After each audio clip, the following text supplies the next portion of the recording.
Hey, what's up, minions? Soundwave84 here. I'm doing a review on the Walmart Reissue G1 Warpath, and I'm going to try my review a little bit different today and try to see if this works. I might do my reviews this way from here on forth. Here on out. There we go. Right words. Thank you. Alright, so here is the packaging. It is G1-esque.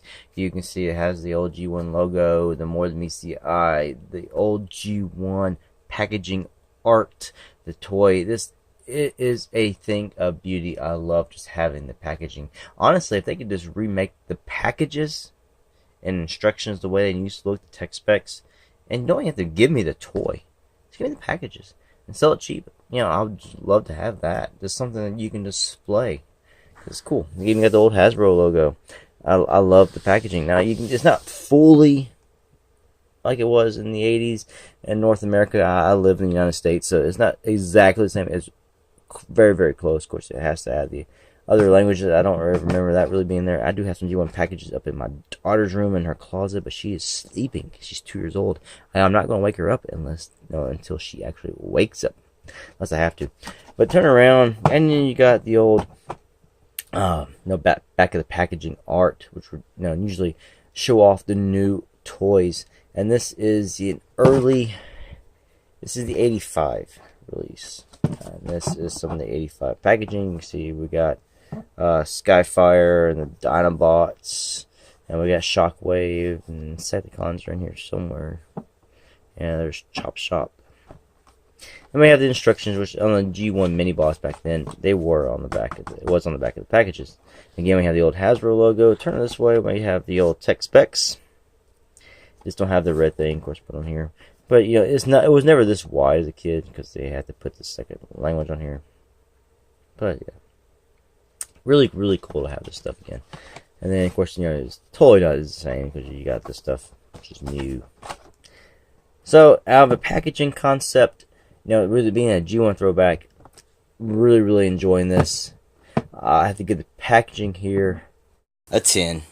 And now, just because it is G1, that is probably nostalgia speaking to me. They went for that old look, and I absolutely love it. So we're going to take this Warpath out, and we're just going to show them off, and show them off, of course, with the original G1 I have here. So let's get him out of his bubble. Alright, we got him out of his bubble. He's blurry. So with this Reissue Warpath out of his bubble, let me take a quick look around, 360. And first thing I want to notice is that it feels different in hand than this one does. And the plastic colors, I don't know if mine has just changed over the years, but it seems close. But honestly, this G1 original is a little bit darker of a color than this one here. This one is it's more of a red, whereas this one is more, I want to say, of a maroon or a burgundy, a brick red, dark color. This is still a dark red, but it's not as dark. But yeah, the plastic on here is also more of a bright gray, and this is more of a, I don't know, a dark gray. But that could just be age, because I can see a little bit of yellowing kind of color on the bottom. So that might just be the age of mine. Now, as a mini-bot figure, Warpath was, honestly, he was really cool because he transformed into a tank. But first, we're going to focus on the robot. And just looking at the robot mode. Excellent, excellent. Look at his head. Now, as a head sculpt for a figure, probably give this one an 8. There is no mouth speaker, but you can tell he's got a mouth plate, mouth mask, whatever you want to call it. And his eyes are painted black. And that does help out with the look of the figure. Moving on to the overall body and look of the actual molding of the design. The design of the robot here is, it's excellent for G1. Now, the feet do not split apart, so that always takes away from that. Now, G1 had a lot of that. And also, this is for stability. He's going to stand up no matter what you do with him. Now, out of design on just this robot factor here, he would just get a 7. Because he looks pretty cool. I mean, he is a mini bot. Now we'll look at his articulation. The only thing you're going to get out of this guy is his arms do a 360.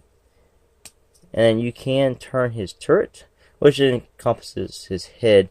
So you honestly, you get a little bit of a head swivel, you could even say. And of course you got this here, but that's just transformation. You can't really do much else with that unless he wants to lean back to avoid a blast. So for articulation, I'll give him a 4. It's good for a G1, at least decent enough. That's probably being a little generous, but he is a mini bot, so I do take that into consideration. Now he does have sticker placement right here, and paint is on the eyes.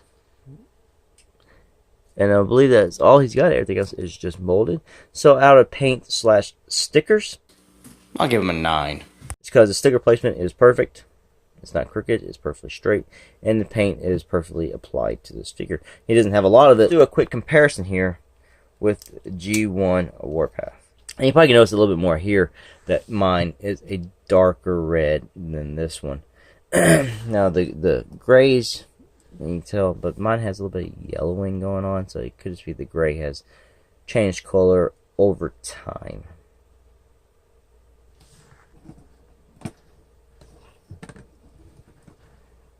And then the back.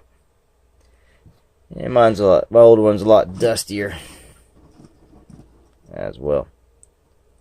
And a lot looser. He is a well played with toy. Now, on mimicking the original G1, he did an excellent job. Transform Warpath is very simple. We're going to close his head in, push his arms together, lean him back, pull this up. This thing here is on a slider. This will fold in, and then you just collapse it back to his front, and he is transformed. Very simple transformation. And from a 1 to 10 scale, I'd give this transformation an 8. For if you want a complex, you're not gonna get that here. But transformation is very intuitive and very easy to figure out on its own.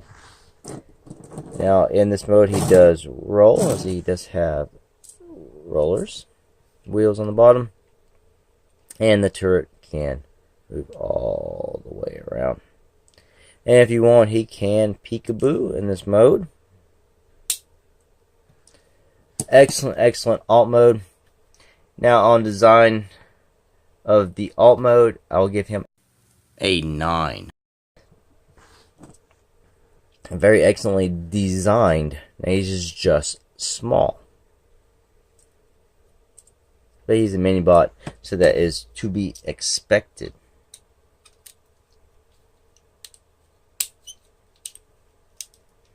Now compare it with the original G1. I say this one is, again, very nice. I do like having a new Warpath that is, not so wobbly and loose. But I'm never going to give up my G1 here.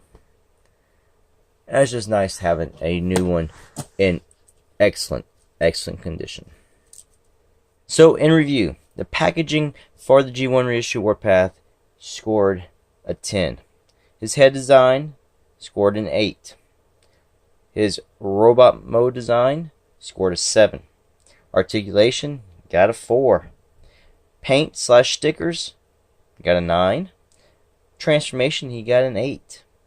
For alt mode, he got a 9.